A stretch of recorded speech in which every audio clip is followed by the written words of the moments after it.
ఉన్న బంగారాన్ని విడిపించి ఆ రోజు ఆన్లైన్ రేటుకే మేము కొంటాం. Sharma gold company.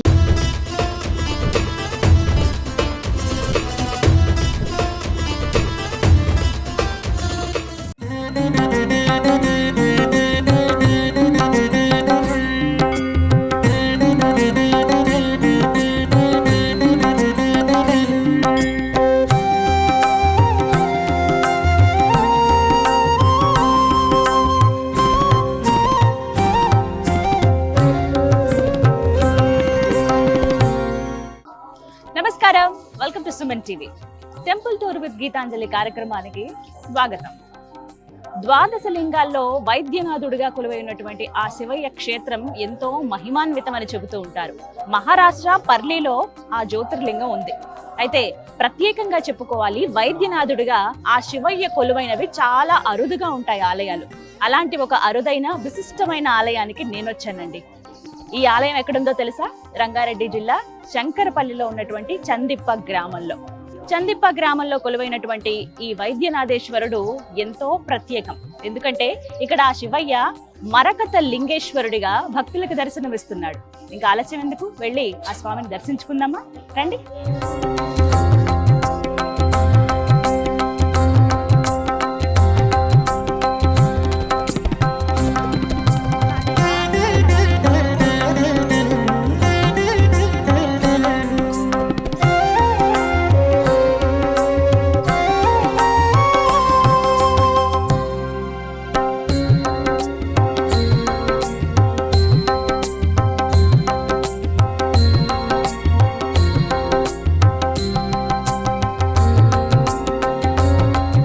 ఆలయం లోపలికి ప్రవేశించాము. భలే సందడిగా ఉందండి. ఇవాళ సోమవారం శివాలయానికి రావడం చాలా ప్రత్యేకం. స్వామిని ఎప్పుడెప్పుడు దర్శించుకుందామా అని ఉంది. కాకపోతే ఒక ప్రదక్షిణ చేసి మనం ఆ అద్భుతమైన ఎంతో విశేషమైనటువంటి ఆ లింగేశ్వరుణ్ణి దర్శనం చేసుకుందాం. పదండి, వెళ్దాం ప్రదక్షిణకి.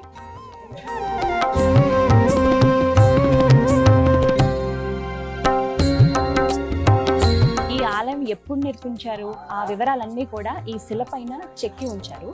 మనకి చాళుక్య రాజుల్లో 6వ విక్రమార్కుడు ఈ ఆలయాన్ని నిర్మించారనమాట. 11వ శతాబ్దంలో ముచుకుంద నది ఒడ్డునే ఈ ఆలయాన్ని ఆయన నిర్మించారు. దానికి సంబంధించి ఇక్కడంతా కూడా ఉంటుందన్నమాట. అయితే ఇక్కడ మనకు అర్థం కాదు కాబట్టి కొన్ని పాంప్లెట్స్ లో అలాగే వివరంగా ఇక్కడ అయ్యగారులు కావచ్చు వీళ్ళందరూ వివరిస్తున్నారు, ఫలానా కాలంలో ఇలా ఈ ఆలయం నిర్మించబడింది అని.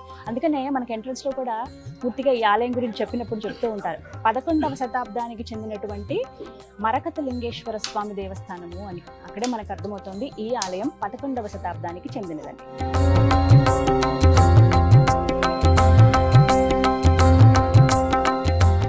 రంగారెడ్డి జిల్లా శంకరపల్లి చందిప్ప గ్రామంలో కొలువై ఉన్నటువంటి ఈ లింగేశ్వరుడు మరకత లింగేశ్వరుడి ఆలయానికి క్షేత్రపాలకుడు శ్రీ కాలభైరవుడు అండి. ఆలయంలోకి రాగానే మనకి ముందుగా దర్శనమిచ్చేది ఆయనే. ఆయన దర్శనం చేసుకున్న తర్వాతే ఆ లింగేశ్వరుడి దర్శనం చేసుకుంటారు భక్తులు.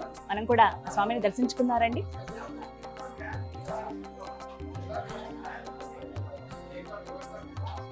క్షేత్రపాలకుడు కాలభైరవుడి దగ్గర ఒక విశేషం ఉందండి. స్వామికి ఎదురుగుండా ఇక్కడ ఒక రాతి కనబడుతుంది, చూసారా? ఈ రాయిని పట్టుకుని మన మనసులో ఏదన్నా కోరిక కోరుకుని, స్వామి ఇది నా కోరిక, ఇది నేను ఎప్పటి నుంచో అనుకుంటున్నాను, తీరటం లేదని చెప్పి ఆయనకు ఒకసారి విన్నవించుకుని ఆ రాతి మీద చేయి పెడితే అలా ఆ రాతి తిరుగుతుందటండి. ఒక రౌండ్ ఇలా వస్తుందంట. ఒకవేళ అది కనుక తీరని కోరిక అయితే స్వామి ముందే చెప్పేస్తాడు, ఎంత కదిల్చాలని ప్రయత్నం చేసినా ఆ రాయి కదలదు అని చెప్తారు. ఇది భక్తుల నమ్మకం. చాలా మంది వచ్చి, చిన్నవాళ్ళు పెద్దవాళ్ళు అందరూ వచ్చి ఫస్ట్ ఆలయంలోకి ఎంటర్ అవ్వటమే క్షేత్రపాలకుడు కదా కాలభైరవుడు, ఆయనకు దండం పెట్టుకుని ఈ విధంగా వారి కోరిక చెప్పుకుని ఆ తర్వాతనే స్వామి దగ్గరికి వెళ్తారనమాట. సరే, మనం కూడా ప్రయత్నిద్దాం. నేను కూడా నా కోరికని స్వామి వారికి విన్నవించుకుంటాను.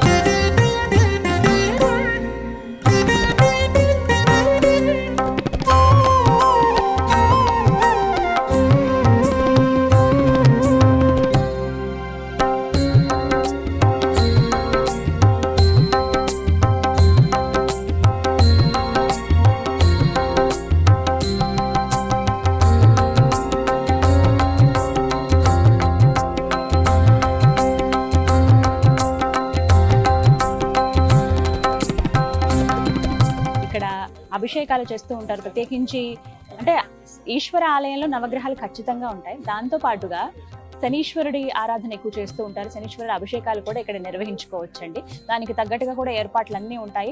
ఆలయ సముదాయం కూడా చాలా ప్రశాంతమైన వాతావరణం, చుట్టూ పొలాల మధ్యలో ఉంటుంది. హాయిగా వచ్చి పూజ చేసుకుని వెళ్ళొచ్చు అనమాట. నవగ్రహాలకి నమస్కరించుకుందాం. ఆదిత్యాయ సోమాయ మంగళ బుధాయ చ గురు శుక్ర శనిభ్యశ్చ రాహవే కేతవే నమః.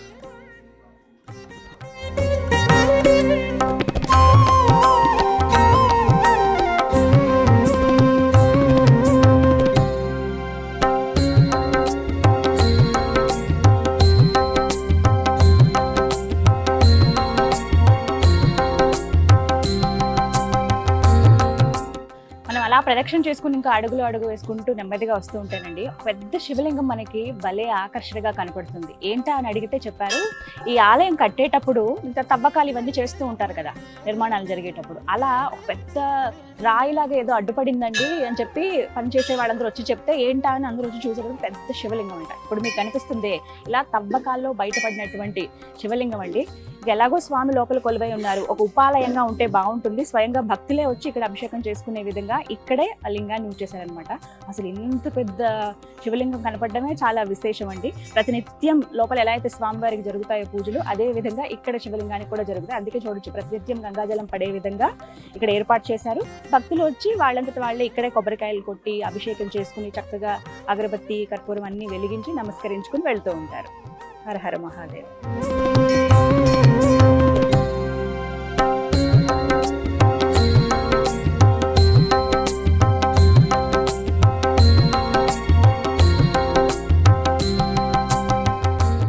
ఎప్పుడెప్పుడు ఆ లింగేశ్వరుని దర్శనం చేసుకుందామా అని ఉందండి. ఇక వెళ్ళిపోదాం. ముందుగా ధ్వజస్తంభానికి నమస్కరించి వెళ్దాం.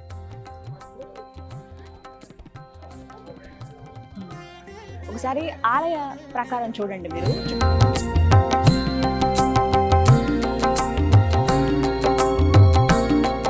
ఆలయ వేళలు ఉదయం 6 గంటల నుంచి ప్రారంభిస్తానండి. సాయంత్రం 6 గంటల వరకు దర్శనాలు ఉంటూనే ఉంటాయి. ఎంతోమంది భక్తులు ప్రతినిత్యం వస్తూనే ఉంటారు. ఇక ప్రత్యేకించి విశేషమైన రోజుల్లో చూసుకుంటే గనక, ఉదాహరణకి కార్తీక మాసంలో అయితే 8 గంటల వరకు ఆలయం ఉంటుంది. ఉదయం నుంచి ప్రతినిత్యం అంటే క్షణక్షణం ఆయనకి అభిషేకాలు జరుగుతూనే ఉంటాయి. ఎంతో విశేషం కదా మరకత లింగం అంటే. ఇక్కడ స్వామి రాజరాజేశ్వరి అమ్మవారి సహితంగా మరకత లింగేశ్వరుడిగా కొలువై ఉన్నారు.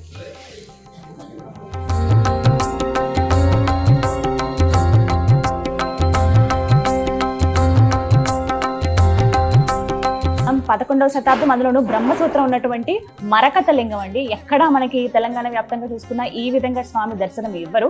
ఇది చాలా ప్రత్యేకం. ఈ స్వామి గురించి ఇంకా వివరాలు తెలుసుకుందాం. మనతో పాటు ఉన్నారు ప్రధాన అర్చకులు శివసాయి ప్రసాద్ గారు. వారితో మాట్లాడి మరిన్ని విషయాలు తెలుసుకుందాం. గురుగారు నమస్కారం అండి. శ్రీరామచంద్రమూర్తి బ్రహ్మసూత్ర సహిత మరకత లింగేశ్వర స్వామిగా ప్రతిష్టాపించడం జరిగింది.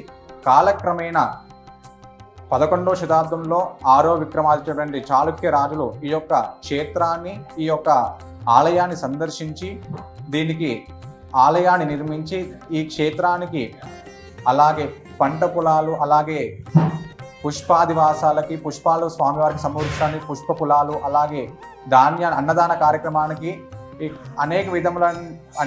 అనేక విధముల గోస్వాములకు ఇక్కడ స్వామివారికి సమర్పించి ఈ యొక్క క్షేత్రాన్ని మహామహిమంగా ప్రతిష్టాపించి వెళ్ళడం జరిగింది.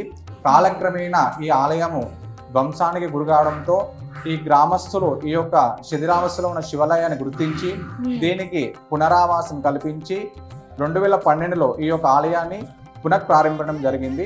అప్పుడు ఆ కార్యక్రమంలో ఈ యొక్క ఆలయాన్ని నిర్మించడం జరిగింది.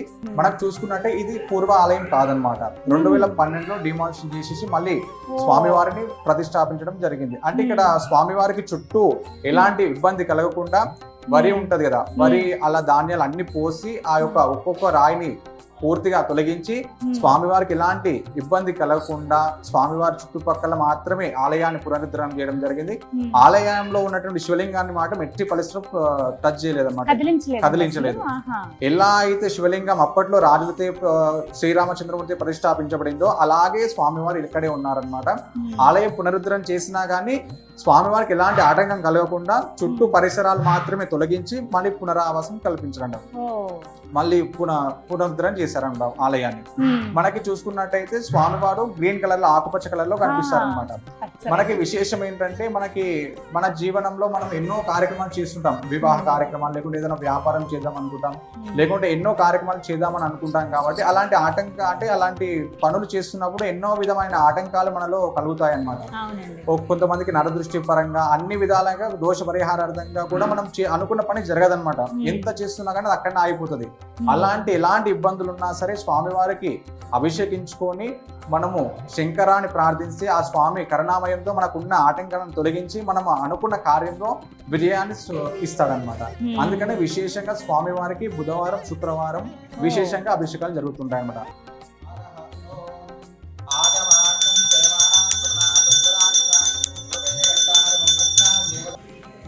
ఓం కుసుమాక్షితాం గృహీత్వా మమ ఉపాసముఖ్య ద్వారా శ్రీ పరమేశ్వరముద్దిశ్య శ్రీ పరమేశ్వరమిత్యర్థే మధ్యాహ్నకాలే శుభ నక్షత్రే శుభ యోగే శుభకర్ణే ఏవంగన విషేణమిష్టాయాం అస్యాం శుభదితో అస్య యజమానస్య శ్రీమాన్ శ్రీమతః గోత్రోద్భవస్య కౌండిన్యస్య గోత్రోద్భవస్య రాజు నామధేయస్య గీతాంజలి నామధేయస్య అచ్యుతరాజ్ నామధేయస్య अस्माकं सह कुटुंबानां सह परिवारणं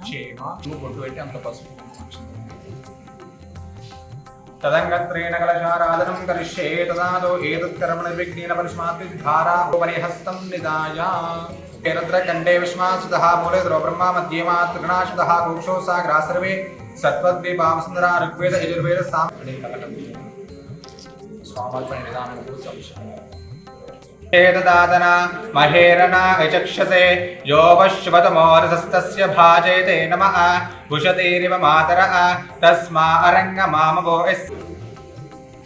ॐ त्र्यम्बकं यजामहे सुगन्धिं पुष्टिवर्धनं गुरुवारुकनिबन्धनान् मृत्योर्मुक्षीयमामृतात् भस्मं परिकल्पया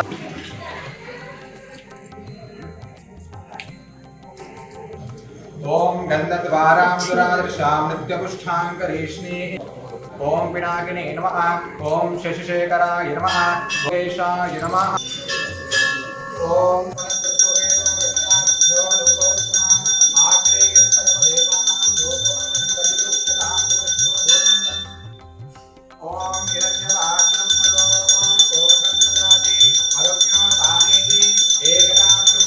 राज महाराज महाधिपत्यं श्री मरकदली कर्पूर नीराजनं दर्शयामि नमस्करोमि लिंगं मदनांगलिंगं श्रीशैललिंगं शिरसा नमामि श्री मरकदलिंगं शिरसा नमामि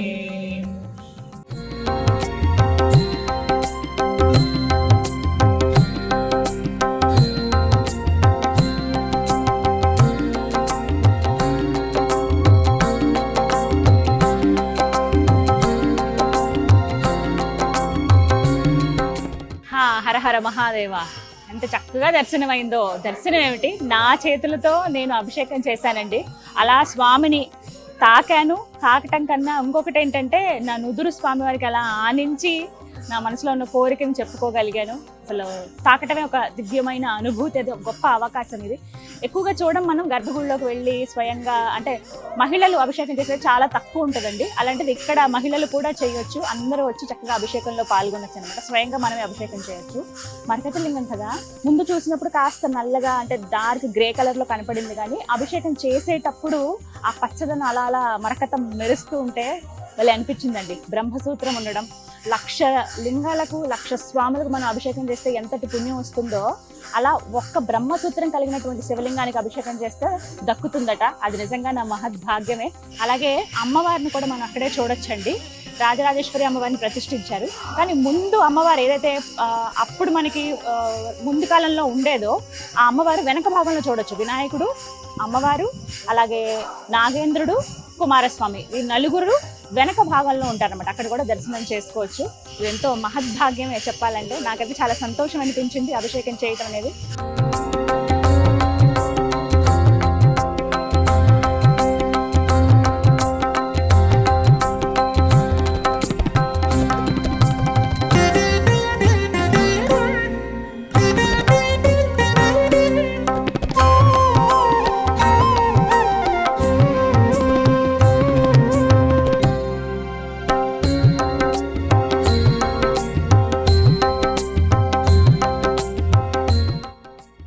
తిరుపతి జిల్లా శంకరపల్లి చందిప్ప గ్రామంలో ఉన్నటువంటి 11వ శతాబ్దానికి చెందినటువంటి ఈ మరకత లింగేశ్వరుడి ఆలయానికి ఎంతో మంది భక్తులు ప్రతినిత్యం వస్తూ ఉంటారండి. కార్తీక మాసం అలాగే శివరాత్రి రోజుల్లో మరీ విశేషంగా పూజలు అనేవి జరుగుతూ ఉంటాయి. ప్రత్యేకంగా చెప్పుకోవాలి, వివిధ రాష్ట్రాల నుంచి భక్తులు వస్తూ ఉంటారండి. తెలంగాణ, ఆంధ్రప్రదేశ్, కర్ణాటక, మహారాష్ట్ర నుంచి ప్రత్యేకంగా చెప్పుకోవాలంటే కార్తీక మాసం ఈ మాసం అంతా కూడా విశేషమైన పూజలు జరుగుతూ ఉంటాయి. అందులోనూ శివరాత్రికి అయితే ఇంకా విశేషంగా జరుగుతాయి అన్నమాట. స్వామివారి అలాగే అమ్మవారి ఉత్సవమూర్తులకు కళ్యాణం నిర్వహిస్తారు శివరాత్రి అప్పుడు. అలాగే కార్తీక మాసం అన్నాళ్ళు కూడా రోజు ఏదో ఒక ప్రత్యేకత ఉండనే ఉంటుంది. ఇంతమంది భక్తులు రావడం ఒక పండగ వాతావరణంలా అనిపిస్తుందండి. అలాగే ఎక్కడెక్కడి నుంచో కొన్ని భక్త బృందాలు వస్తాయండి, భజన చేసి ఆ స్వామిని కొలుస్తూ ఉంటారనమాట. ఒక రోజంతా మేము స్వామితో గడపాలనుకుంటున్నాము, మా భక్తి తెలియజేయాలనుకుంటున్నాం అని చెప్పి ఆలయ కమిటీ వారికి చెప్తే ఇక్కడ భజన చేయొచ్చు. మీకు ఇప్పుడు వినపడుతూ ఉండుంటుంది. నేను వచ్చి దాదాపుగా ఒక 2-3 గంటలు అవుతుందండి. అప్పటి నుంచి కూడా నిర్విరామంగా అసలు బ్రేక్ అనేది లేకుండా వాళ్ళు భజన చేస్తూనే ఉన్నారు. ఇలా ఈ భజన బృందాలు ఉన్నప్పుడు అండి ఇంకా ఈ పాజిటివ్ ఎనర్జీ ఇంకా పెరిగినట్టు అనిపిస్తుంది. స్వామిని అలా కీర్తిస్తూ ఉంటే వినాలి అనిపిస్తూ ఉంటుంది అనమాట.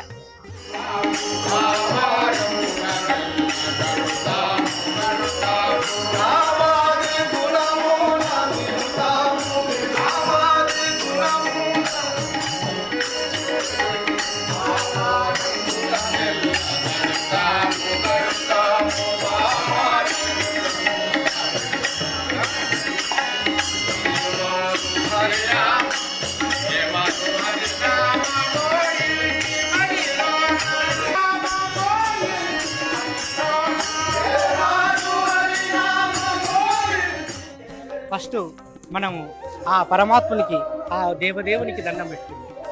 ఈ ఎంతో పవిత్రమైన ఈ శివలింగం, మరకత శివలింగం అని నేను నిన్న యూట్యూబ్లో చూశాను. మాది హైదరాబాదు జిల్లెలగూడ గ్రామము. అక్కడికి వెళ్ళి వచ్చాము. వీడికి వచ్చి అసలు మొత్తము ఈ రేపు మొత్తం అనుకుంటే ఎప్పుడు తెల్లారుతుంది ఎప్పుడు చూస్తాం భగవంతుని అనే ఆవేదనతోనే మాకు అంటే అట్లా అనిపించిన దాన్ని బట్టి నేను చెప్తున్నాను. వచ్చి వీడికి వచ్చినాక చూస్తే భగవంతుని చూస్తే జన్మ ధన్యం అన్నట్టు నాకు అనిపించింది.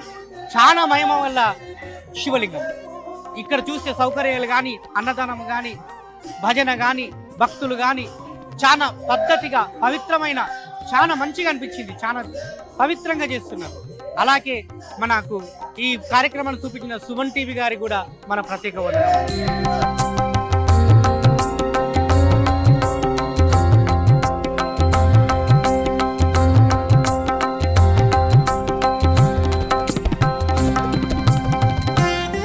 లింగేశ్వరుడి దర్శనం అయితే చాలా బాగా జరిగిందండి. అలాగే ఇక్కడ అన్నప్రసాదం వితరణ జరుగుతోంది. మనం కూడా స్వామివారి ప్రసాదం తీసుకుందాం.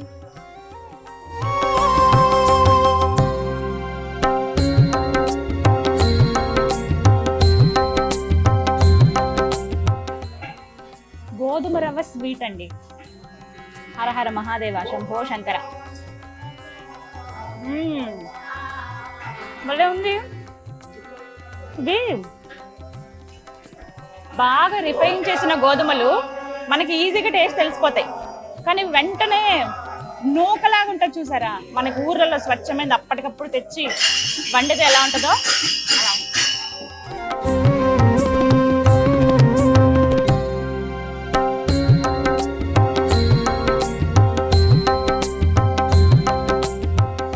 ఓం నమ శివాయ. మరకత మహాదేవ రక్ష రక్ష, మరకత శివలింగ రక్ష రక్ష.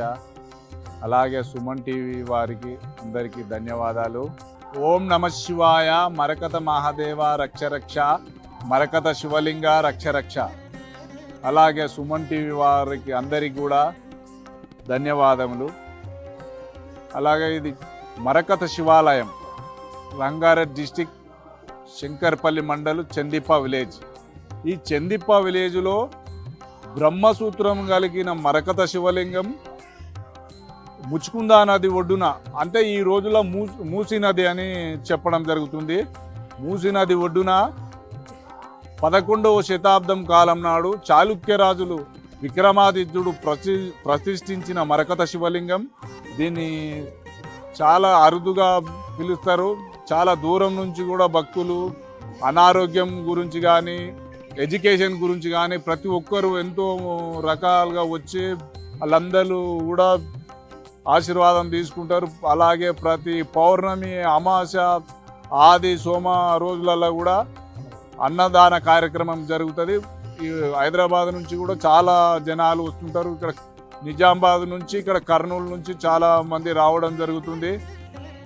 అలాగే ప్రతి ఒక్కరు కూడా ఈ బ్రహ్మసూత్రం కలిగిన మా పురాతన మరకత లింగాన్ని ప్రతి ఒక్కరు మీరందరూ కూడా దర్శించుకునవలసిందిగా కోరుతున్నాం. ఓం నమ శివాయ. ఓం నమ శివాయ. మరకత మహాదేవ రక్ష రక్ష, మరకత శివలింగ రక్ష రక్ష. నేను ఈ ఆలయ కమిటీ చైర్మన్. అయితే ఈ ఆలయ కమిటీ చైర్మన్ కాంటాక్ట్ నంబర్ 9669599911. ఎప్పుడైనా ఎవరైనా కాంటాక్ట్ చేయండి. ఆలయ చైర్మన్. ఓం నమస్తే. 1300 నాటి ఇది ఒక చరిత్ర. ఆ భగవంతుడు ఇప్పుడు ఈ సంవత్సరంలో వైభవంగా బయటికి వెళ్ళి ఆ పురాతన గుడి తీసేసి ఎవరో దాతలు వచ్చి కట్టించి బ్రహ్మాండంగా నడుస్తుంది. అటువంటిది భగవంతుడు అనేటోడు ఉన్నాడు అనే శిలలందులేడే జీవులందేగలడు అన్నట్టుగా మాట నిదర్శనం అన్నట్టు. అందుకొరకే అందరూ కూడా ఇట్లా రావాలి, కీర్తించాలి. గ్రామం వాళ్ళు కూడా ఎంతో సేవ, వాళ్ళ పనులు సొంత పనులు ఓడగొట్టకుండా సోమవారం ఆదినాడు చాలా చాలా కష్టపడి ఎటువంటి వాళ్ళు చిన్న చిన్న పనులను ఏ పనులైనా సరే బ్రహ్మాండంగా చేస్తున్నారు. అందుకొరకే భక్తులైన వాళ్ళు చాలామంది రావాలి. ఇంకా వైభవంగా ఇది అంచెలు ఎదుగుతుండాలి ఆ శివుడు అనేటువంటి వాడు. చాలా చాలా సంతోషం. నమస్కారం.